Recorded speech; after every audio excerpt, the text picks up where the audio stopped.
Simple guide, investing lot, then build house through Pag-ibig Financing. Planning to own your dream home in a subdivision development? Here's a simple step-by-step guide to help you understand the process of investing a lot with house construction through Pag-ibig Financing. Number 1. Choose your preferred property. Select your preferred block and lot, including the ideal lot size and house model that best suits your needs, lifestyles, and working budget, like 3-bedroom bungalow with toilet and bath, a 3-bedroom 2-story single attached with 2 toilet and bath, a 3-bedroom single attached with 2 toilet and bath, bedroom on ground floor, family area and terrace in second floor, or a 4-bedroom 2-story single attached house with bedroom on ground floor, toilet and bath on master bedroom, and common toilet and bath on ground floor and second floor with terrace. To secure your preferred block and lot and house model,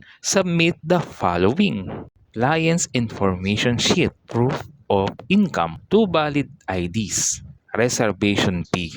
Number 2, check your financing capacity. As a general guide, allocate 35% of your gross monthly income for your projected Pag-ibig monthly amortization. This helps you ensure comfortable and sustainable monthly payment. Advance payment toward the principal is allowed under Pag-ibig Financing, including full loan pretermination without any required fees. Number 3, select your down payment option. Choose a down payment terms that align with your affordability and financial goals. Flexible payment options are available, including up to 24 months to pay with zero interest. Ideal for buyers who are not in hurry to move in. Then do advance payment within down payment stage. Remember, it's interest-free.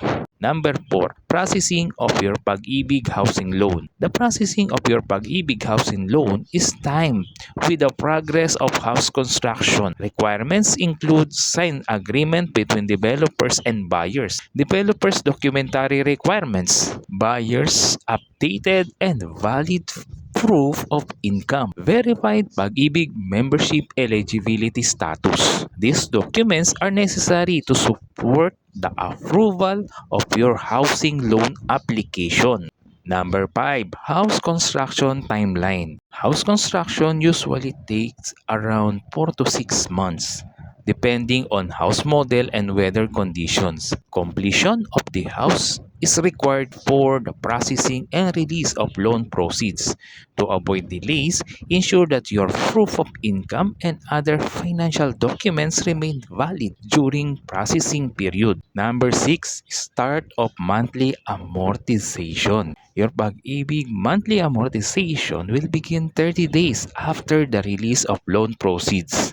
Please note that mortgage redemption insurance or MRI may be added on top of your monthly amortization. Number 7, inspection, acceptance, and move in. Once construction is completed and Pag-ibig loan proceed release, you may inspect and accept your brand new home. After the final acceptance, the key turnover and move-in process will follow. Welcome to your brand new home. Enjoy living in your most preferred home with minimal down payment and affordable monthly amortization of up to 30 years through Pag-ibig Financing. Let us help you make your dream home a reality. Call or text us today to discuss the best option for you.